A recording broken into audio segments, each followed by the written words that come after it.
When I was searching for our copy of Spyro 3 for my Spyro video, which you should go watch right after this video, this is not a recommendation, this is an order, I stumbled across something in the back of the void of dust that is my parents' drawers that was fairly interesting, our PS1 demo disc collection. Out of curiosity, I booted up a few into my PS1 and had a pretty fun time looking through all of their contents.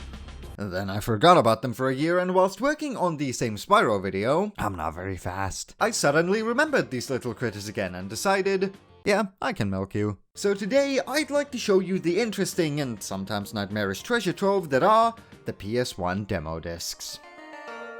Before we dive into the contents of the discs themselves, I feel like I should give a quick explanation about these things, because some of you may not even know what demo discs are. So back in the 1990s, video games existed. Wacky, I know. But the general public still wasn't completely sold on the idea of gaming, especially with these new consoles with scary 3D graphics coming out. And because people were still scared of these boxes and the creatures that hid within them, Sony thought of a way to ease people into the world of gaming by letting them get a sneak peek of what they'd be in for if they bought a video or two. So PlayStation came up with an insane marketing idea that's not really new or original, since this kind of stuff has been done since the early days of Doom on the PC, and also the backstory that I made up almost completely because it sounded funny. Playable demos! These were bite-sized versions of games that acted like teasers for the full versions, with the idea of enticing the customers to indulge in capitalism if they liked what they saw. Usually, you'd get either a singular level to play over and over again, or a set amount of time to get as far as you can in a given game. These demos gave you just enough to get you hooked, but not enough to feed the hunger that had now risen in you, so you just had to go and buy the full game to get your fix. This is starting to sound like a drug deal. Nowadays, we get these playable demos from the various digital stores that exist for every console imaginable,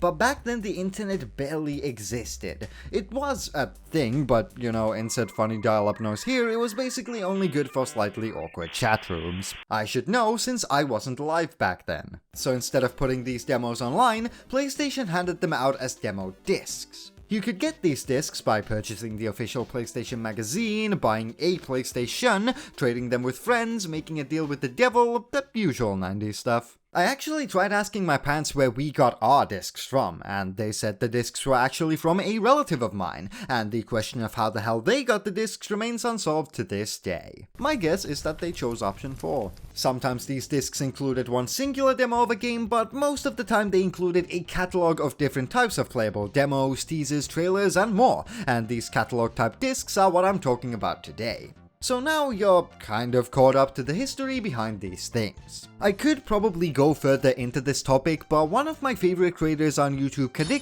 has already made a fantastic video covering the history of PS1 demo discs, so if you want to know more, go check his video out. Anyways, now it is time to have a look at the discs themselves and dive into the world of the 90s.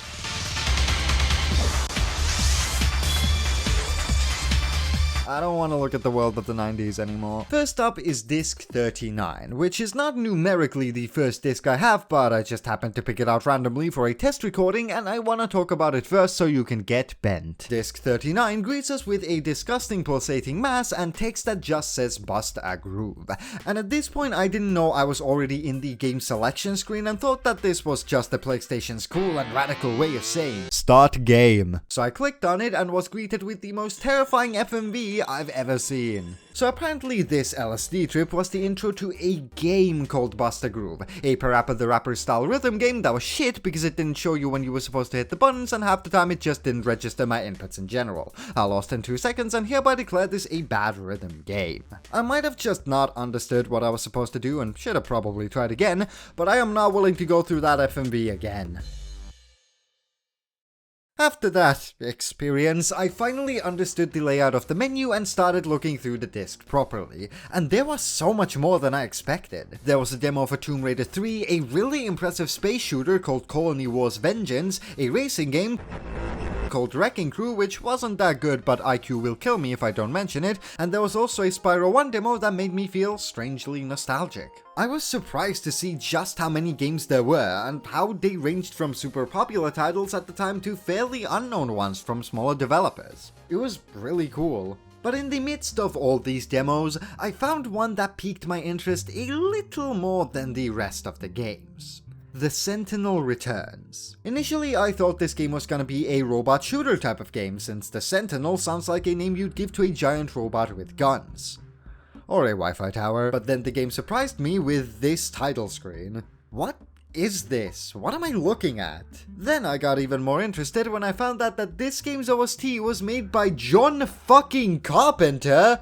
What? I needed to know what this game was. So about 10 full minutes of waiting on loading screens later, I found out that this game requires you to use the PS1 mouse accessory, which I don't have. So I gave up with trying to play the game itself and went on the good old internet to research this game some more. And I have no fucking clue what's happening in the game itself. So The Sentinel Returns is a sequel to the game called The Sentinel, a 1980s puzzle game released for the PC and various other popular systems at the time. The whole point of the game is to get to the Sentinel on top of the level, but the only way of moving is by creating a shell of yourself and transferring your consciousness to it, aka teleporting. You can only teleport on top of the boulders you yourself have to place within your reach. You have infinite boulders, but making them costs energy, and this energy meter needs to be refilled by absorbing trees, I think? I still don't fully understand what the trees do. Also, you can't look at the Sentinel because he drains your energy, so overall the gameplay of the original Sentinel boils down to frantically clicking in confusion. Fun fact, the creator of the original Sentinel didn't make an ending for the game since he didn't think anyone would play it until the end. And the Sentinel Returns has the same concept, except we're in hell now. The gameplay is relatively similar to the original from what I've seen, but this atmosphere is something else. The game at its core is a puzzle game. It's not supposed to scare you, but the fucking dread I felt looking at the gameplay and loading screens told me otherwise. The original game has this eerie feeling with its minimal sounds and visuals mixed with the confusing gameplay. And this game elevates that feeling by making everything look like it was made of skin. You know nothing scary is gonna happen, but goddamn does it feel like it will. I actually really like the way the Sentinel Returns presents itself, so it's a shame that the gameplay looks like absolute ass. Overall, Disc 39 surprised me positively. There was a nice mix of popular and unpopular games that made for a fun look-through. It made me very hopeful for the future discs, if they were about to be as good and varied as this one. Unfortunately, Disc 33 is a massive downgrade from 39, since there weren't that many interesting things to talk about on this one. The first thing that caught my eye was a video called Enlightenment. So back in the PS1's heyday, PlayStation created a ton of accessories for the console, like the multi-tap, the previously mentioned PlayStation mouse, and gun, to uphold the quality of the console, add in useful features, or to make playing games simply more fun. And this video is an ad for these accessories. And it's the most 90s thing I've ever seen. It was so fucking stupid and over the top, trying way too hard to appeal to teens with cool martial arts and adding an oversaturated effect over everything, and I for one loved it. It was so cheesy and dumb and awesome. But after this, there weren't many super interesting games anymore. There was Forsaken, a flying game with the worst controls I've ever seen, Cardinal Sin, an okay fighting game where I got my ass kicked and it broke my PS1 momentarily, Cooler World, a ball rolling puzzle game that was pretty fun for a while, but then it told me I fell off plus ratio so I stopped, and then there were 3 whole sports games which I thought was a bit weird, and a few smaller games I've got nothing to say about. This disc was a bit disappointing since it didn't really have anything interesting on it, but you can't win them all. So next up is disc 54. Why'd we skip 10 issues? Because we don't have them. So the first thing that caught my attention on this disc was some unnamed feature that actually lets you download completed game saves onto your memory card, which was so bizarre to me. Why would you want to do that apart from being able to tell your radical neighbor Jim that you completed Crash 3 100% even though you didn't because you're a coward? And why would PlayStation want to do this, considering giving away these cheat codes makes people less likely to play their games to completion? I guess it's sort of an incentive for lazy people to get a demo disc, but it was still such a weird thing to include. Then I got to the games themselves, and the first game that piqued my interest was Toy Story 2, one of the most notorious PS1 games that exists. I have never heard anything but praise for this game, and how it's one of the best PS1 games out there, and not gonna lie, I think the positive reviews live up to the hype. Now again, this is only a demo that lets me play in one level, so I don't have that much to go off of, but this one level was really fun. So Toy Story 2 is a platformer collectathon game where you play as Buzz Lightyear and have to go around various levels beating challenges and gathering the things you gather. The core idea of the game is simple, but it's executed really well. The platforming is satisfying, all the mechanics are actually useful yet fun, the level was super varied, and overall it was just a really fun time. If I hadn't set myself a limit for how long I can play the games to get this video out before the year 2060, I could have 100%ed the entire demo. So yeah, Toy Story 2 lives up to the hype. But after those two discoveries, there wasn't much more to discuss. There was a Pac-Man platforming game that was pretty fun and is now getting a remake, a racing game that had really good controls for the PS1, and then nothing else I want to talk about. Overall, a pretty okay disc. Little did I know what I was getting myself into after this point. So disc 55 was all flying and racing games. What the fuck? I'm not kidding. Every single one was either a racing game or a flying game. Even the trailers were mostly for racing games. Why must thou want me to race so goddamn much? Now there could be a few explanations as to why I started seeing almost nothing but racing / flying / sports games from here on out. The first explanation is that my relative just really liked racing and flying games and got the demo discs filled with those, but that's boring. The other reasoning, which I like more, is that this was the time when the PlayStation really started to kick off in the mainstream and needed to pander to a more mainstream audience. And a more mainstream audience means more lads, bros, dudes, jumps, silly Mitchells, you know, the kind of people who wouldn't be caught dead playing video games meant for nerds unless they had something to do with sports, vehicles, or steroid abuse. And this led to the demo discs becoming more catering to previously mentioned lads, and thus they became more and more sports and racing related. And this isn't just pure speculation, since after this almost every single demo disc had a majority of its titles be sport or racing related games. This isn't particularly a bad thing, I mean more power to you if you enjoy these types of games, but goddamn some variety would be pleasant since I can only crash my car and kick my balls for so long. But there was one game that really caught my attention, and that was Action Man Mission Extreme, which was another racing game, god damn it, but it was all themed around Action Man. If you don't know Action Man, he used to be the coolest shit back when I wasn't born, a muscly guy who drove cars, shot guns, and beat bad guys. Come to think of it, he was just James Bond and Ken from Barbie mixed together into the most generic action hero you can think of. I actually used to have a bunch of Action Man toys when I was younger, because my family still lives in the 1990s and we brew our coffee with this. And this game just activated all of those strange memories that I have with this really bland character, which I wasn't expecting from this journey. Anyway, the game is a bad GTA clone, don't play it. Moving on to the next disc. Oh my fuck, this one's even worse than the last one. It has 2 racing games and 3 flying games. That's it. I have nothing to say about it other than there was a teaser for Medieval 2, and initially I got really excited because I thought it was a playable demo, but when I found out that this wasn't the case and all this disc included were just some rooms, I frankly moved on.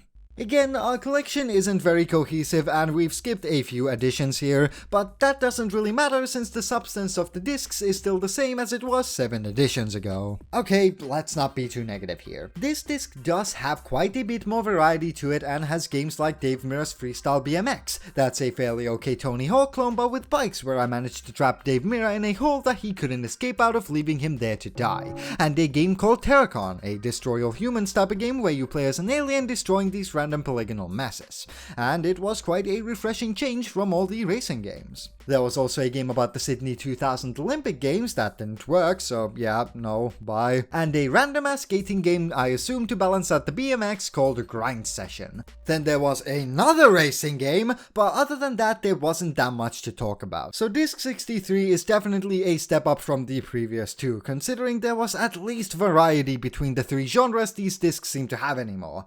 But nothing to write home about. Then we get to disc 65, which consisted of a bangin' theme, a demo for Crash Bash, which was pretty cool, and actually on the topic of that, did you know that on all demos of Crash Bash, whether it be the demo from this disc or the secret demo you can access in Spyro 3's title screen, has a cheat code that lets you access all of the game's contents. I knew this code existed, but didn't know it worked on all demos, and I must say I was pretty excited when I first found out this code worked, since I essentially now had a full working version of Crash Bash on a demo disc.